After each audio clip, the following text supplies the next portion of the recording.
Bonjour et bienvenue à tous. Dans la vidéo d'aujourd'hui, je vais vous présenter les écouteurs Xiaomi Mi True Wireless Earphone R2SE.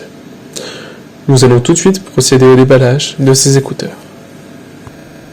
Tout d'abord, nous pouvons voir la partie extérieure de l'emballage qui est très sobre, mais qui a l'avantage de présenter intégralement le produit. On peut y voir en haut à droite le logo Mi, juste en dessous, au centre de l'emballage, le boîtier de chargement avec les écouteurs, et enfin, en bas, et bien distinctement écrit, le modèle de ces derniers.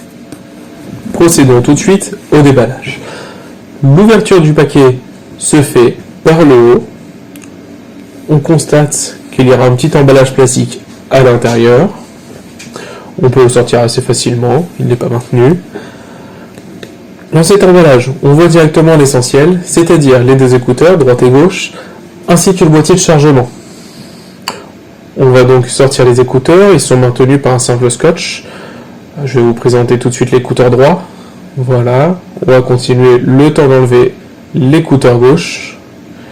Voilà, rien de très compliqué. Le voici. On voit le petit boîtier de chargement que pour l'instant j'ai laissé dans l'emballage. Alors, voici l'écouteur droit, la façon dont il se présente. On voit qu'ils sont assez petits, c'est pas trop gros encore, ça va. On va sortir le petit boîtier de chargement. Il était juste encastré, par contre il est maintenu par un petit ruban transparent pour pas qu'il puisse s'ouvrir. On constate tout de suite qu'il est disponible en USB-C, ce qui va être une très bonne nouvelle par la suite pour le chargement de ce boîtier. À l'ouverture, on voit donc les deux emplacements des écouteurs. Ils se feront par charge magnétique. Chaque écouteur a sa position. C'est très important, sinon le boîtier ne fermera pas si on ne le met pas au bon endroit. Voici l'écouteur gauche donc dans son socle, à l'emplacement gauche.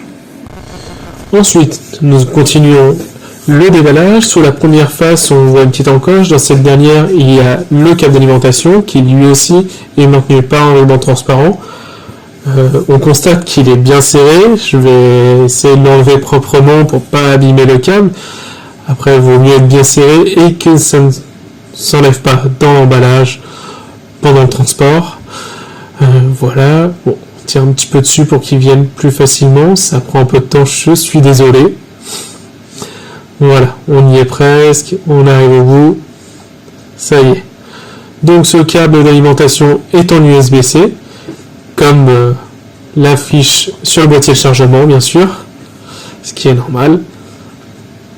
Ensuite, il nous reste une dernière petite chose dans cet emballage, c'est la notice d'utilisation qui, par contre, malheureusement, pour le coup, est entièrement en chinois et à part quelques dessins, nous sera assez peu utile, mais on peut retrouver des traductions en anglais, sans problème.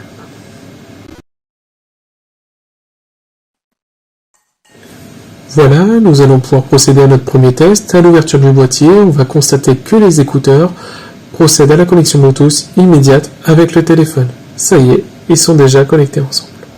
Et nous voici de retour pour un nouveau test sur ces écouteurs.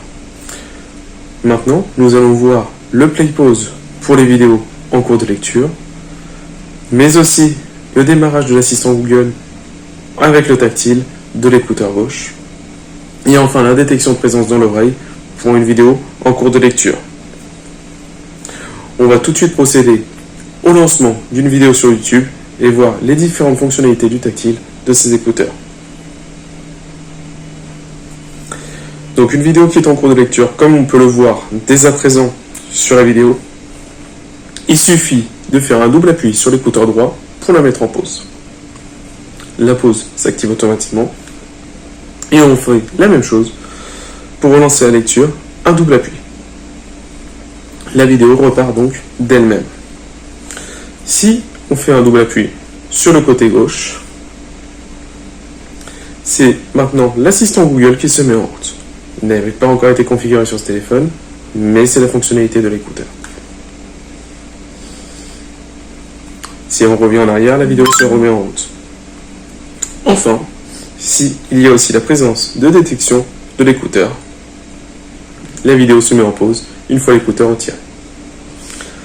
Voilà, j'espère que ces petits tests vous apporteront satisfaction et vous donneront peut-être envie d'acheter ces écouteurs.